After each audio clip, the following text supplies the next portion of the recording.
Good day, it's October 14, 2024, exactly 21 days before the 2024 presidential election. I'm Joe Buban. Welcome to the polls. And I'm Kerstin Sasai, sitting in for Sam Buban, who is on a special assignment. Welcome to the week's edition. The November 5th election will decide which party controls the House of Representatives and the United States Senate for the 119th Congress. And of course, who will sit in the Oval Office come January. The Democrats needed to add only 6 seats to regain their majority and control of the lower house. They presently have 212 seats and must reach 218 seats to control the lower chamber of Congress. But new polling shows that the Democratic control of the U.S. Senate is at risk.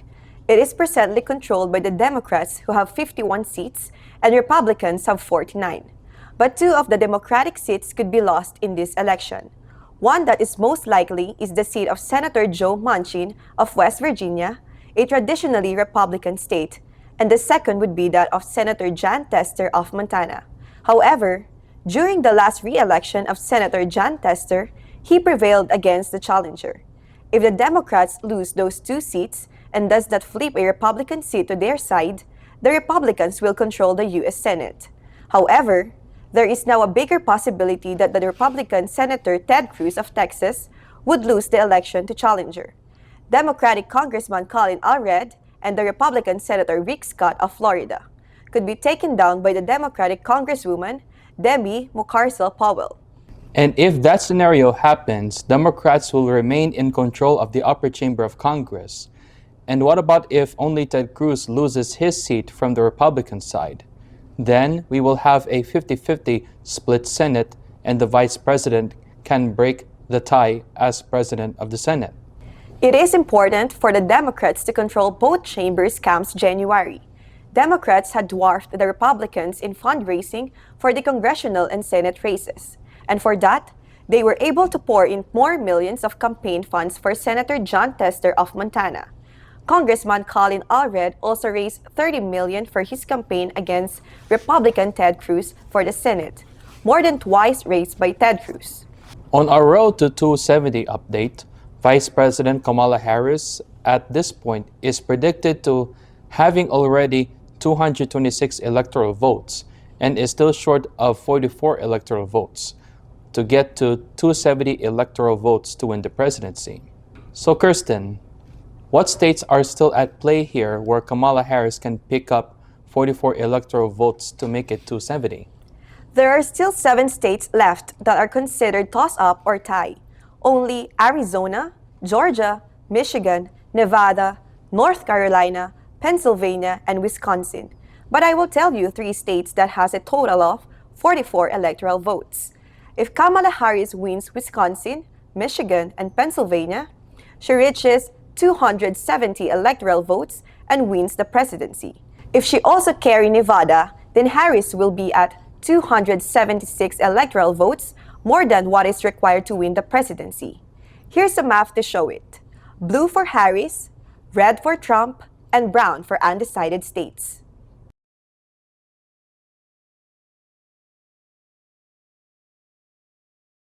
That was a good explainer for our Fil-Am viewers worldwide, Kerstin. We are going to take a commercial break. Please stay tuned.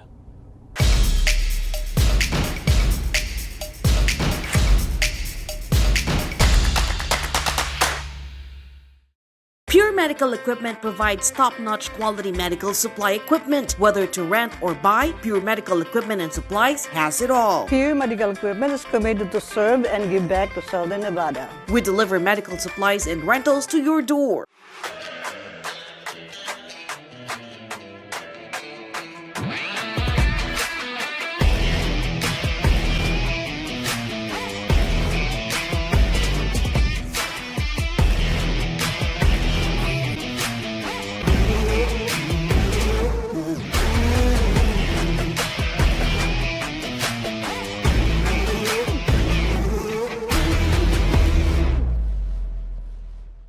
For 30 years, Sharifa Wahab has called Las Vegas, Nevada home.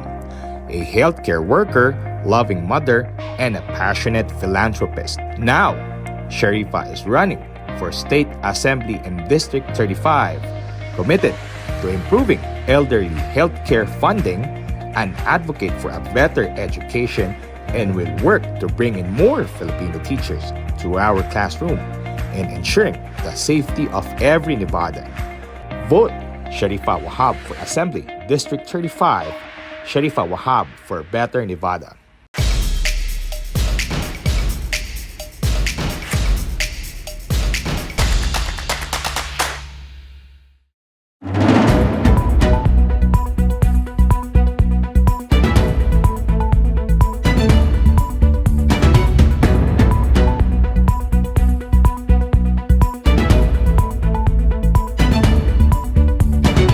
Welcome back to the polls.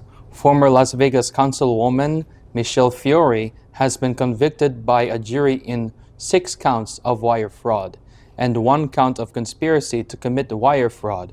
According to the charges, Fiore's criminal scheme happened during a 7-month period covering July of 2019 to January of 2020, while she was a Las Vegas council member. She told donors she was collecting funds to erect a memorial statue for fallen police officer Alin Beck, who was a 13-year veteran for the police department when he was shot dead in 2014 while responding to a call for help. Officer Alin Beck was only 41. Instead, according to the indictment, Fiore laundered the money through front companies and relatives and used the funds for personal uses. Still, in our Nevada scene, the Miss Fil-Am Nevada USA pageant is coming up fast. The gala and the final phase of the competition, which will culminate at the Coronation Night, will be on October 19, Saturday at 6 p.m.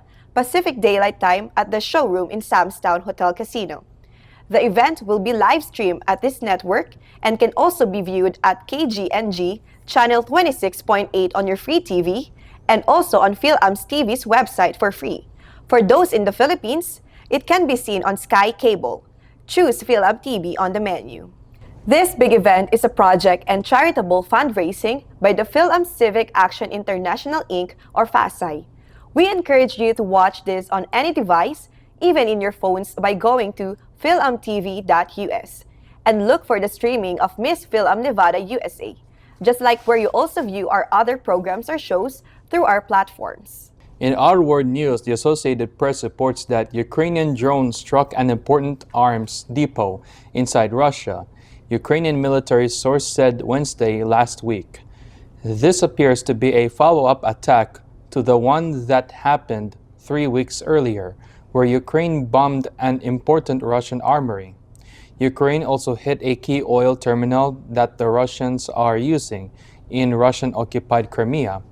Powerful glide bombs that have been used by Russia to terrorize civilian areas in Ukraine and devastated Ukrainian army defenses were kept to those arsenals that Ukraine bombed.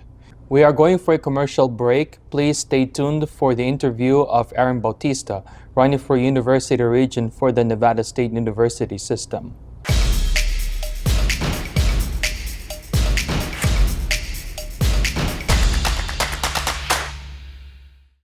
Pure Medical Equipment provides top-notch quality medical supply equipment. Whether to rent or buy, Pure Medical Equipment and Supplies has it all. Pure Medical Equipment is committed to serve and give back to Southern Nevada. We deliver medical supplies and rentals to your door.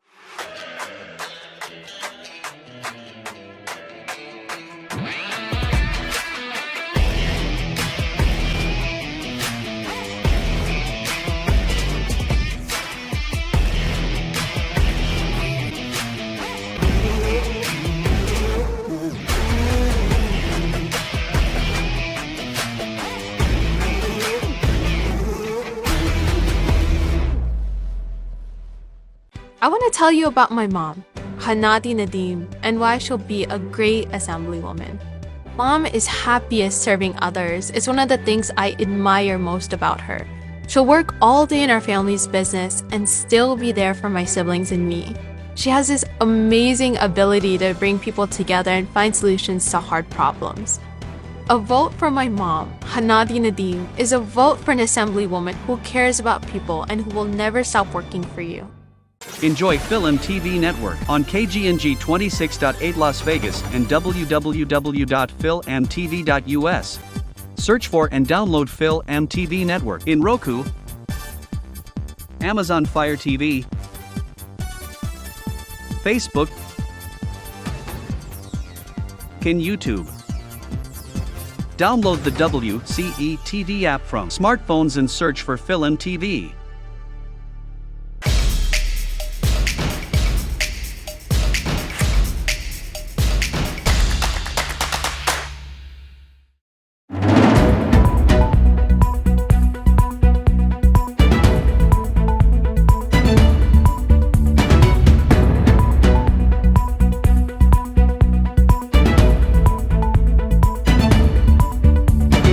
Welcome back to The Pulse. With us now is Aaron Bautista, who is running for University Regent. Thank you for joining us. Thank you for having me here. Yeah. So tell us about yourself before we go into the questions. So my name is Aaron Bautista. I was born and raised here in Las Vegas, Nevada, and I'm running for Regent District 4, which is East Las Vegas. It runs from Craig Road all the way to Russell Road and everything east of the 95. I've actually lived in that district my entire life. I've had my first jobs there, went to school there. So I'm a product of my community. And for most of my teaching career, I've taught in that area. So a lot of these students are my inspiration. You know, going to school, I see a lot of the same people that I saw when I was in school because their parents were my classmates. So for me running, I'm really running to represent my community, the people I live next to, the people I see at the grocery stores, the people that are a reflection of my upbringing, I guess you could say, because that's where I grew up. So for me, the community is everything, and as a teacher, I want to see the students grow, succeed, and have every pathway available to them that they want to take, whether it be if they want to go to college or if they want to get into the trades. I want to be there to make sure that they could take that path. Give us some streets and landmarks of where is District 4. So District 4 is East Las Vegas. It runs from Craig Road all the way to Russell Road and everything east of the 95. So Nellis Air Force Base is part of District 4. Boulder Station, Samstown, Arizona Charlie's, all of that is going to be District 4. The wetlands, that area is all District 4. Good to know. What is the position of a University Regent? How does it work? So the University Regents are the governing board of the colleges of Nevada. So we have CSN, UNLV, UNR, Great Basin, all those colleges.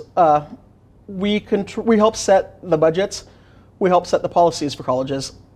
So we work with the presidents, the chancellors, and we kind of make sure that the colleges are running smoothly, that how they should run.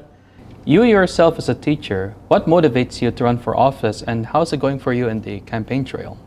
What motivates me to run for office is my students and my community. So like I was saying, I've been in East Las Vegas my entire life. I'm a product of it. I went to school there, had my first jobs there. And being a teacher there for most of my teaching career, I see my students and I want to see them succeed. I want to see them grow up. A lot of my students' parents are my old classmates. So for me, I'm deeply rooted in East Las Vegas, District 4. And that's one of my motivations. But not only that, it's just my community, wanting to see them grow. When I graduated from high school, I didn't have plans to go to college because of cost, accessibility. And that's the same thing with a lot of my students that I'm finding. A lot of parents that I speak to, they have trouble with English. It's their second language. They're still learning it. A lot of them can't afford college. I couldn't afford college. I had no plans, like I was saying. I was fine working at Smith's on Nelson Stewart bagging groceries. One day, one of my friends tricked me and said, hey, we're going to go see a movie. And I said, oh, okay, that sounds fun. Let's go. All of a sudden, we ended up at CSN. And I was like, why are we here at CSN? I don't want to go to college. I just graduated high school. I want to take some time off. And at the time, there was a program going on. So my friend says, right now you're signing up for college. You get a free class. And I was like, college? I don't know. I'm okay working where I'm working now. He's like, it's a free class. You have nothing to lose. Sign up. So I did. I took the free class. He did the same thing for 8 of our other friends that we grew up with and graduated with. Out of the 8, 6 of us all got our college degrees because of that one class. none of us had plans to go to college. And that's something that I'd like to see happen for my students also, for my community. Because in East Las Vegas, we don't have plans for college. A lot of us don't. A lot of us can't afford that. But with that program, I think that'll give us that taste of college that we need. It gives us that little boost of motivation. After that free class, I kind of stopped going to college. It took me a while to finish. But because of that class, I knew it was something I could do. I wanted to go back and finish it, which I did. So now I have an associate's degree from CSN. I have a bachelor's degree from Nevada State University. I have a master's degree from Grand Canyon University in special education, all because of that one free class. So when I look at my students, I want them to see the opportunities I have. I want them to be able to grow up. I want them to have that path to success if they want to take it. And they're my motivation. My community is my motivation because I know they're going to be the future. And I want to make sure that they're ready to lead. It's good to know. How do you see our education and literacy in this state? So Nevada, unfortunately, ranks pretty low when it comes to all the states in the U.S. And as a teacher, that's something that's not acceptable to me, which is another one of my motivations to run. I want to see students succeed. Right now, our literacy rate statewide is 44%. In Clark County, it's 41%. Now, if we go to East Las Vegas, where I've spent most of my teaching career at, it's even lower than that. And to me, that's something we have to fix. Yes. We also have a big teacher shortage in Nevada. Yeah. Which is kind of unacceptable to me. Because a lot of other states have programs for teachers. California, Arizona, they have programs for primary care doctors, different people who work in public service areas. Why can't Nevada have a program like that where we're incentivizing people to be teachers? Student loans, that's another big thing. So after I graduated from Nevada State, I had a degree in public administration. I was able to pay that off. But when I became a teacher, I came in through the ARL program, so I had my conditional license.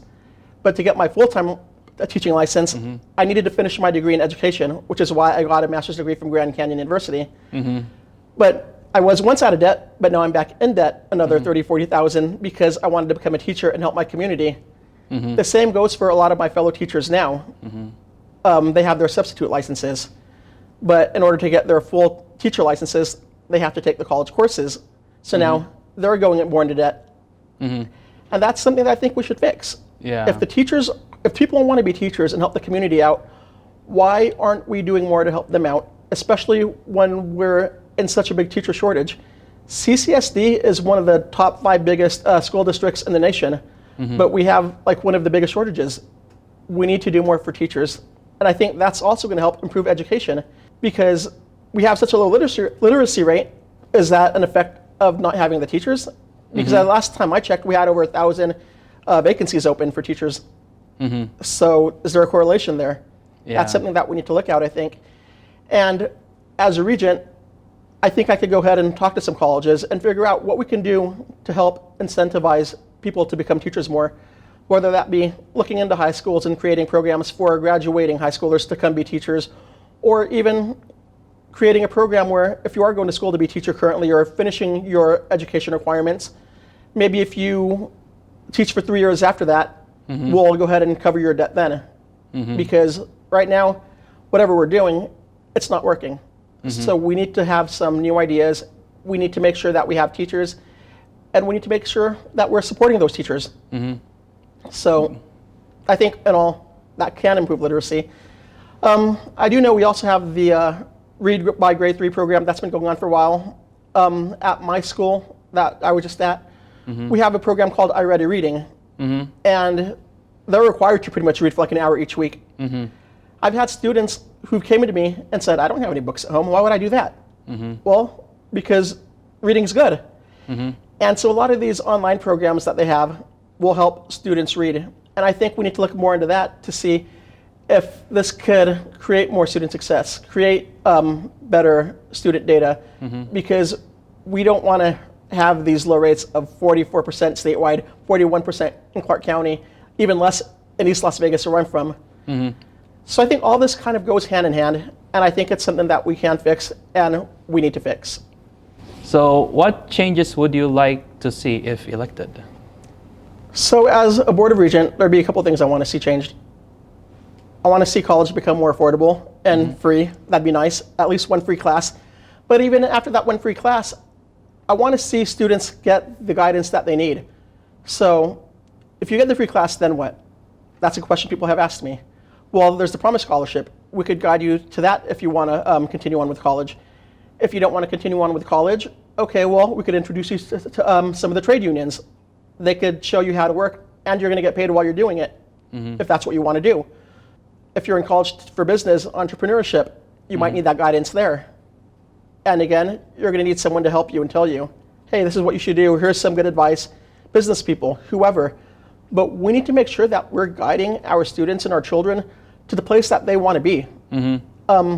I've met with families who told me that they were at colleges and they needed help deciding which path they wanted to take. They were, English was their second language though. At that time, they were having trouble trying to get the assistance they needed. So they left. Yeah.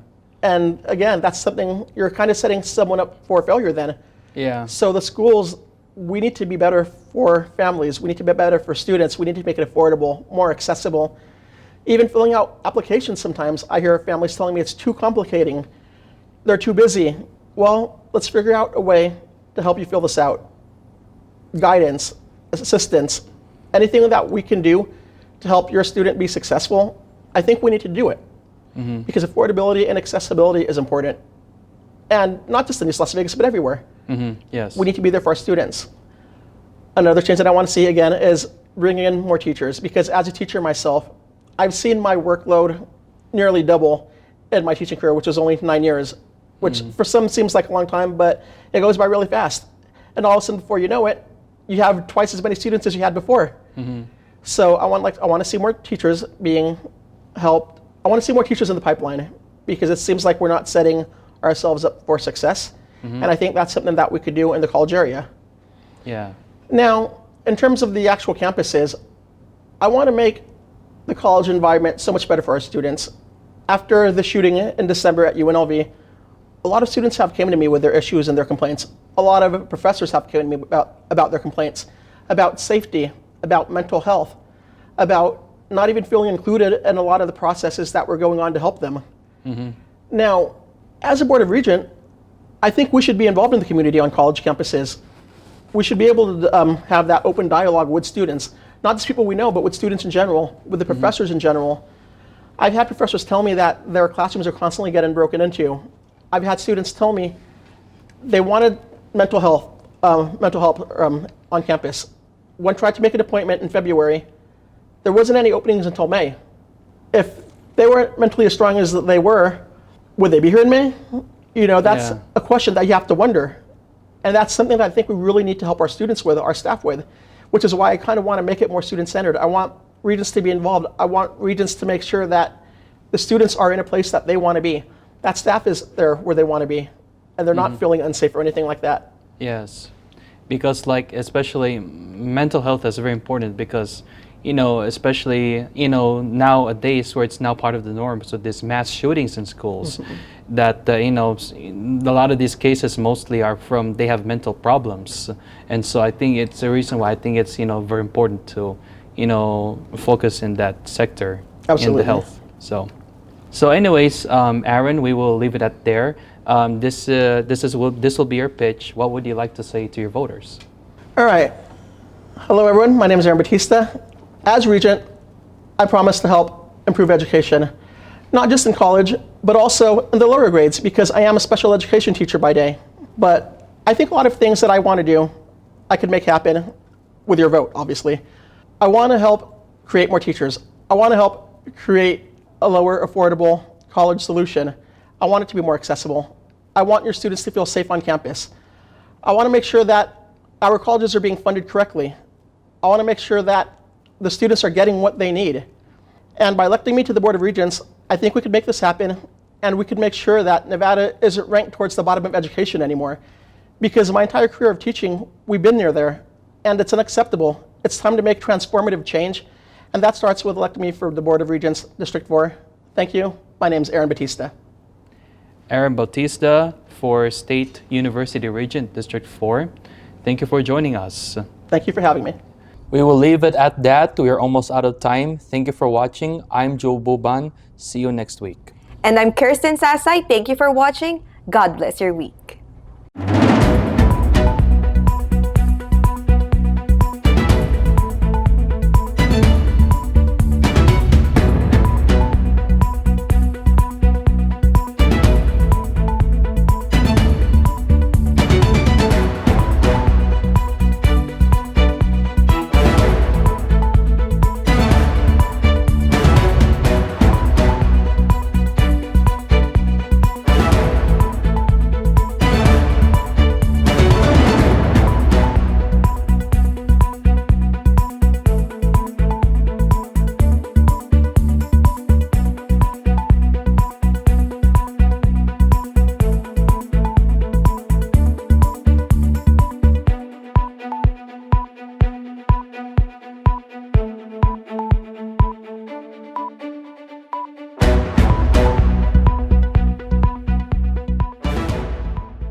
For 30 years, Sharifa Wahab has called Las Vegas, Nevada home.